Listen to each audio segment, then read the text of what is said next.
दोस्तों स्वागत है आपका मनोज एकेडमी में। सुप्रीम कोर्ट का जो आदेश आया था उससे लाखों शिक्षक परेशान हैं और दुखी हैं।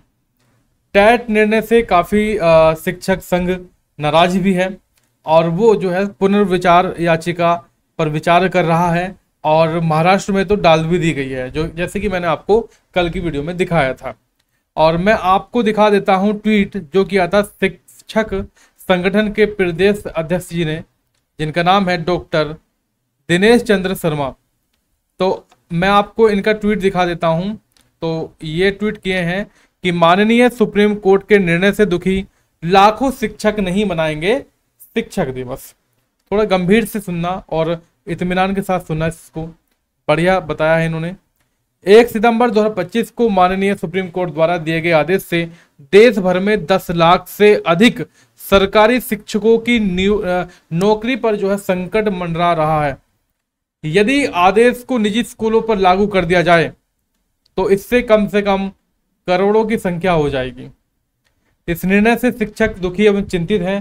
सदैव की भांति कल यानी कि 5 सितंबर को देश एवं सभी प्रदेश की सरकारें मंच पर सजाकर चंद शिक्षकों को चंद लम्हे का जो है सम्मान दे देंगी और उन्हें जो है शिक्षक भी होंगे, मतलब उनमें कुछ ऐसे शिक्षक होंगे जिन्हें भारत सरकार द्वारा टीईटी को लेकर बनाए गए कानून के कारण 2 साल बाद सेवा से निकलने की चिंता सता रही होगी। तो ऐसे में उनके दिमाग में क्या चल रहा होगा, है ना? क्योंकि आप भी जानते हैं कि अगर 10 से 20 साल अगर नौकरी को दे दिया जाए तो हम जो है पढ़ाई से थोड़ा सा हट जाते हैं, उस लेवल की पढ़ाई से हट जाते हैं जो कि एग्जाम को क्रैक करने वाली होती है। तो ऐसे में टीटी को निकालना थोड़ा सा कठिन हो जाएगा और अगर कठिन ना भी हो तो हमें कम से कम 2 से 3 महीने मिलने चाहिए पढ़ाई से संबंधित, जिससे कि हम पढ़ाई कर सकें। अब उसमें हमें जो है विद्यालय भी देखना है ना? अब दोस्तों एक कमेंट आया था कि सर आप मुझे जो है पॉइंट नंबर 214 से लेकर आगे तक जितने भी पॉइंट 18 तक उनको बता दीजिए। तो मैं आपको बिल्कुल सिंपल भाषा में बता रहा हूं और ये मैंने क्या किया है, आप लोग भी इसको कर सकते हैं इस तरह से। ये आपका गूगल हो रखा है जो कि इंग्लिश से हिंदी में किया गया है। अगर आप इसको इस प्रकार से पढ़ेंगे तो कुछ भी समझ नहीं आएगा। मैंने इसके कुछ मेन पॉइंट रखे हैं, वो मैं आपको बता दे रहा हूं डियर। क्या है इसके मेन पॉइंट, यहां से देखिएगा आप लोग।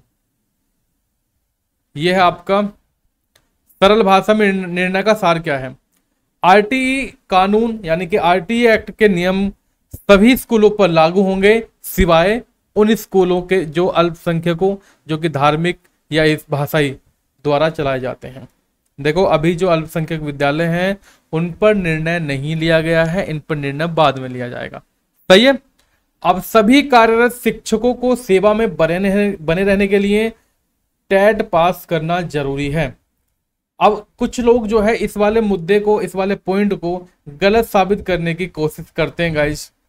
तो मैं वही चीज बता रहा हूं। देखो गूगल वाला ही पढ़ना जरूरी बन जाएगा ताकि समझ में भी आ सके। हालांकि हम जमीनी हकीकतों के साथ व्यवहारिक चुनौतियों से भी वाकिफ हैं। ऐसे सेवारत शिक्षक जो भी हैं जिनकी भर्ती शिक्षक अधिकार अधिनियम लागू होने से बहुत पहले हुई थी, आरटीई एक्ट 2009 से पहले हुई थी और उन्होंने 2 या 3 दशकों से भी ज्यादा समय सेवा की है, तो वे बिना किसी गंभीर शिकायत के अपनी पूरी क्षमता से अपने छात्रों को शिक्षा प्रदान कर रहे हैं। ऐसा नहीं है कि जिन छात्रों को गैर टीईटी उत्तीर्ण शिक्षकों ने शिक्षा दी है उन्होंने जीवन में कोई उपलब्धि हासिल नहीं की। यानी कि कहने का मतलब यह है कि जिन शिक्षकों ने जो है टेट एग्जाम पास नहीं कर रखा है और पहले से पढ़ा रहे हैं तो उनके पढ़ाए हुए छात्र ऐसा नहीं है कि किसी पोस्ट पर ना गए हों, ये बोल रहे हैं। ऐसे शिक्षकों को इस आधार पर सेवा से हटाना कि उन्होंने टीईटी उत्तीर्ण नहीं किया थोड़ा कठोर लगेगा। हालांकि हम इस स्थापित कानूनी स्थिति से वाकिफ हैं कि किसी कानून के क्रियान्वयन को कभी भी बुराई नहीं माना जा सकता। कहने का मतलब है कि हम जो है कानून में फंसे हुए हैं भैया, ये हमें करना पड़ेगा। 216 पॉइंट आपका कहता है कि उनकी इस दुर्दशा को ध्यान में रखते हुए हम भारत के संविधान के अनुच्छेद 142 के तहत अपनी शक्तियों का प्रयोग करते हुए निर्देश देते हैं कि जिन शिक्षकों की सेवा अवधि आज की तारीख में अर्थात 1 सितंबर 2025 5 वर्ष से कम शेष है, 5 वर्ष से कम शेष है, वे टीटी उत्तीर्ण किए बिना सेवानिवृत्ति की आयु प्राप्त करने तक सेवा में बने रह सकते हैं। ये पॉइंट बार बार बता रहा हूं फिर भी समझ में नहीं आ रहा है। समझ रहे हैं ना? 1 सितंबर 2025 तक जिनकी सेवा 5 साल से कम की रह गई है तो उनको टेट पेपर देने की आवश्यकता नहीं है। लेकिन अगर वो पदोन्नति की आकांक्षा रखते हैं तो उसे टीटी उत्तीर्ण किए बिना पात्र नहीं माना जाएगा। अगर वो प्रमोशन चाहते हैं तो उनको टेट एग्जाम देना होगा, पास भी करना होगा डियर, तभी वो प्रोन्नति पा सकते हैं। बात आती है 217 नंबर पॉइंट की। जहां तक आरटीई अधिनियम के लागू होने से पहले भर्ती हुए सेवारत शिक्षकों का प्रश्न है, जिनकी सेवानिवृत्ति में 5 से अधिक समय बचा है, 5 वर्ष से अधिक का समय बचा है, उन्हें सेवा में बने रहने के लिए 2 वर्ष के भीतर टीटी उत्तीर्ण करना अनिवार्य होगा। देखो इतनी छोटी सी बात को कई बार बताया मैंने, लेकिन कुछ लोग जो है ना वो वैसे ही कि इनको नहीं पता है, इस तरह से बोल रहे हैं, ये है वो है। अब आप एक काम कर लेना, उसको क्या करना, उसको कॉपी करना, गूगल पे ले जाना और फटाक से इंग्लिश टू हिंदी कर लेना, तब आपको समझ में आएगा। यदि ऐसे शिक्षक हमारे द्वारा निर्धारित समय सीमा के भीतर टीटी उत्तीर्ण करने में विफल रहते हैं तो उन्हें सेवा छोड़नी होगी। उन्हें अनिवार्य रूप से सेवानिवृत्त किया जा सकता है और उन्हें जो भी सेवांत लाभ प्राप्त करने का अधिकार है उसका भुगतान किया जाएगा। समझ रहे? जबरदस्ती कर देंगे ये। हम एक शर्त जोड़ते हैं कि सेवांत लाभों के लिए अर्हता प्राप्त करने के लिए ऐसे शिक्षकों को नियमों के अनुसार सेवा की अर्हक अवधि पूरी करनी होगी। यदि किसी शिक्षक ने अर्हक सेवा पूरी नहीं की है और उसमें कोई कमी है तो उसके मामले पर सरकार के उपयुक्त विभाग द्वारा उसके द्वारा प्रस्तुत किए जाने पर विचार किया जा सकता है। अब कंफ्यूजन कहाँ हो रहा है? कंफ्यूजन ये हो रहा है कि जो कोर्ट ने सवाल उठाए थे तो बीच में जो पॉइंट आ रखे हैं 168 167 उनको पढ़ रहे हैं लोग बाग और कह रहे हैं कि सर ऐसा तो लिखा नहीं होनी है। भाई जो सुप्रीम कोर्ट का जो आदेश है ना वो नीचे पढ़ो आप लोग, ऊपर मत पढ़ो, वो तो चीजों को बताया जा रहा है, ठीक है। और पॉइंट नंबर 218 कहता है कि हमने जो ऊपर जो कहा है उसके अधीन यह दोहराया जाता है कि नियुक्ति के इच्छुक और पदोन्नति द्वारा नियुक्ति के इच्छुक सेवारत शिक्षकों को हालांकि टीटी उत्तीर्ण करना होगा, अन्यथा उन्हें अपनी उम्मीदवारी पर विचार करने का कोई अधिकार नहीं है। तो भाई मैं ये कहना चाह रहा हूं कि जो भी गलत सलत कमेंट कर रहे हैं वीडियो में कि इनको नहीं पता है, इस तरह से बता रहे हैं, ये है वो है, भाई साहब आपको कुछ नहीं करना है, पूरा नोटिफिकेशन डाउनलोड करके 212 से आगे का जितना भी पॉइंट है उनको पढ़ लो, गूगल कर लो, इंग्लिश में थोड़ा कठिन लगेगा तो, लेकिन जो बीच वाले पॉइंट हैं उनको मत पढ़ो भाई साहब। क्यों? क्योंकि वो तो रिपीट किए जा रहे हैं, वो तो पहले की बातें हैं जिसको सुप्रीम कोर्ट दोहरा दोहरा कर चीजों को बता रहा है, सही है।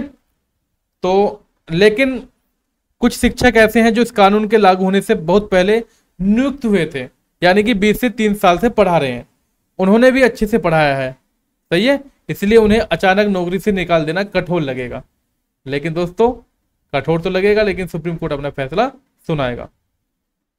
और जो मैं आपको बता रहा था ना शॉर्ट में ये था कि जिन शिक्षकों की रिटायरमेंट में 5 साल से कम समय बचा है उन्हें बिना टीटी पास किए भी नौकरी करने दे दी जाएगी, लेकिन अगर प्रमोशन चाहते हैं तो टीटी एग्जाम देना होगा।